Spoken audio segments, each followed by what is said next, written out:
Naku, oh my God. Ano expect na makanta kasi kami? Wow! Saan nga ba aabot ang 1,000 pesos mo? Minsan ba gusto mo mag-ala Coco Martino FPJ for once? As in, gumamit ng totoong barel? Well, if yes, ikaw na lang ang kulang. Tara, mag-alakardo sa The Pavilion Fighting Range sa San Leonardo. Galing Magalang, Pampanga, aabutin kayo ng 1 hour and 20 minutes bago makarating sa destination. So, heto pala yung papasok sa The Pavilion Fighting Range. Approximately 1 kilometer yung haba nito.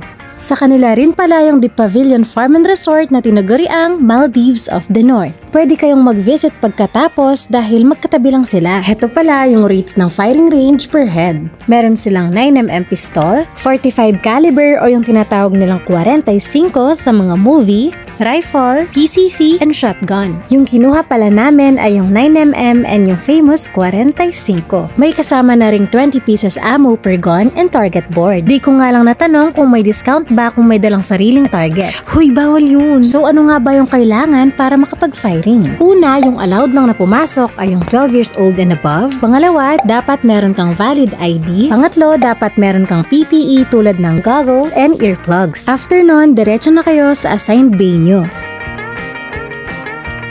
Heto nga pala ang aming napakabait na instructor, si Sir Mading. Before mag-start, meron munang gun safety orientation dahil hindi na pang peryang baril ang gagamitin mo, Mi. After ng orientation, diretso na ng firing. Heto yung sample ng 9mm pistol.